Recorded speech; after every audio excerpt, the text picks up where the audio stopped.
मेरा नाम सना है। मैं एक बहुत ही खूबसूरत लड़की हूँ। मेरी रंगत इतनी गोरी चिट्टी थी कि मुझे हर वक्त अपनी खूबसूरती पर नाज रहता और यही सोचती रहती कि कोई भी लड़की मुझसे कम ही खूबसूरत होगी। जितनी ज़्यादा मैं खूबसूरत हूँ, कोई लड़का मुझे देख लेगा तो मेरा दीवाना ही हो जाएगा। और इसी तरह मेरा मामूल था कि इस कर्म में डाल लेंगी। जब भी बाज़ार में जाती तो किसी भी लड़के को मुझे अपने पीछे लगाने के लिए इतना ज़्यादा दिक्कत नहीं होती थी, क्योंकि मुझे शुरू से ही लड़कों के साथ यारी दोस्ती करने का शौक़ रहा है और मैं इनके साथ टाइम गुजारी का काम करती थी। 1-2 महीने था इसके साथ रिलेशन में रहती और अब मुझे इस काम की आदत सी हो गई थी। लड़कों से पैसे खाना और फिर इनको 1-2 महीने बातें करने के बाद छोड़ देना मेरा मशगला बन चुका था। लेकिन कभी भी मुझे किसी से प्यार नहीं हुआ। फिर मेरी ज़िंदगी में एक ऐसा शख्स आया जिसने मेरी ज़िंदगी पूरी की पूरी बदल कर रख दी। मैं आज भी खुद पर यकीन नहीं रखती कि मैं वही सना हूँ। शौक सी चंचल सी हवा, कुछ यूं कि मेरे बड़े भाई का नाम रेहान था। रेहान भी एक लड़की से प्यार करता था और उससे शादी करना चाहता था। घर वालों ने पहले तो उसे समझाया, लेकिन उसने ज़िद की कि मैंने इसी लड़की के साथ शादी करनी है, क्योंकि मेरे बड़े भाई की जिस दिन बारात थी तो मेरा कज़न मेरे आगे पीछे फिर रहा था। लेकिन मैंने नोट नहीं किया। मुझे भाई के वलीमे वाले दिन जाकर पता चला कि ये मेरे पीछे क्यों फिर रहा है। मैंने दिल में सोचा कि चलो ये भी तो मेरे पीछे फिर रहा है, मजनून बनकर चलो क्यों ना इससे भी कुछ पैसे खाती हूँ और कुछ चीज़ें लेती हूँ। लेकिन मुझे क्या पता था कि इन चीज़ों का बदला मुझे किस सूरत में मिलेगा।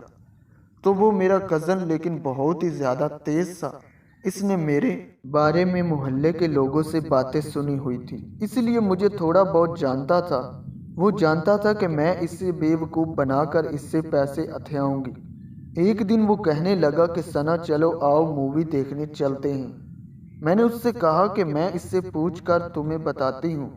मैंने अपनी अम्मी से इजाज़त ली तो अम्मी ने इजाज़त दे दी और मैं इसके साथ मूवी देखने के लिए चली गई। मेरा कज़न दिल में सोच रहा था कि आज इसका गरूर मैं तोड़ कर ही रहूँगा। बड़ी खूबसूरत बनी फिरती है, ना मेरे रिश्ते से इनकार कर दिया था, ना इसने आप देखा मैं अपनी शादी इससे कैसे करवाता हूँ। हम मूवी देखकर बाहर निकले तो मेरे कज़न ने मुझसे कहा, आओ मैंने एक नया घर लिया है, चलो तुम्हें दिखाता हूँ। तुम देखकर हैरान रह जाओगी कि मैंने कितना खूबसूरत घर लिया है।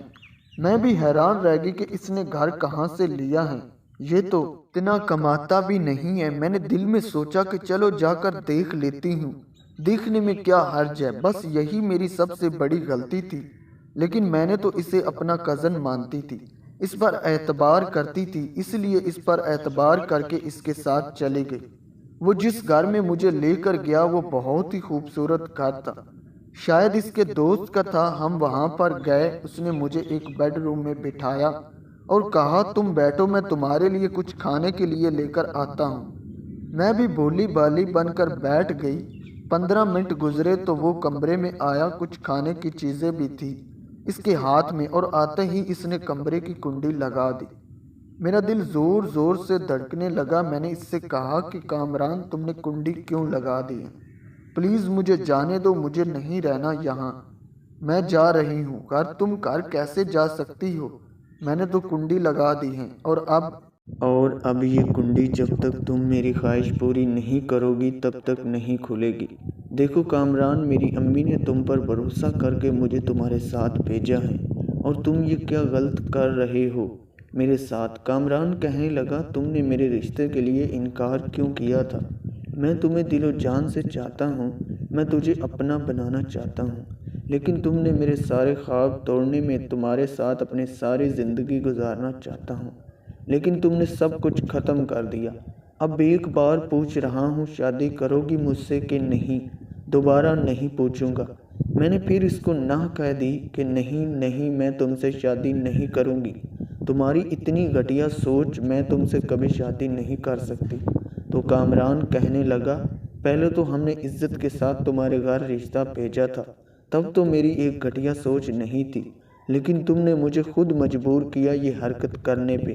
میں کامران سے معافی مانگنے لگی کہ پلیز مجھے جانے دو، مجھے معاف کر دو اور مجھے گھر جانے دو۔ کامران مجھے کہنے لگا کہ جب تک تم شادی کے لیے ہاں نہیں کہو گی تب تک یہاں سے نہیں جا سکتی، اور اگر ہاں نہیں کرو گی شادی تو آج میں اپنی خواہش پوری کر کے تمہیں کسی کو منہ دکھانے کے لائق نہیں رہو گی اور تمہیں پھر مجھ سے شادی ہی کرنا پڑے گی۔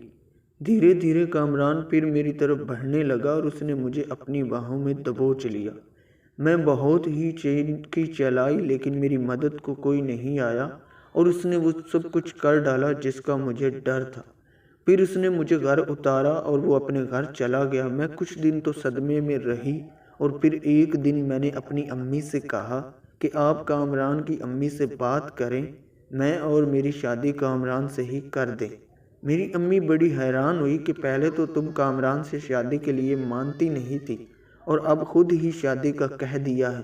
میں نے امی سے کہا کہ امی پلیز، بس میں مزید بحث نہیں کرنا چاہتی، بس آپ جا کر بات کریں اور میری کامران سے شادی کر دیں۔ اور اس طرح میری شادی کامران سے ہوگی۔ آج میں کامران کی بیوی ہوں لیکن وہ ساری خوشیاں میرے اندر ختم ہو چکی ہیں۔ میں کامران کو اچھے طریقے سے نہیں بلاتی اور اسے اس بات کا بہت دکھ ہے کہ وہ آج بھی مجھ سے معافی مانگتا ہے، لیکن میں نے آج تک اسے معاف نہیں کیا جو اس نے میرے ساتھ حرکت کی تھی۔ آئی ہوپ کہ اس ویڈیو سے آپ کو کچھ نہ کچھ سیکھنے کو ملا ہوگا۔ ملتے ہیں کسی نیو انٹرسٹنگ ویڈیو میں، مجھے دیجیے اجازت۔ اللہ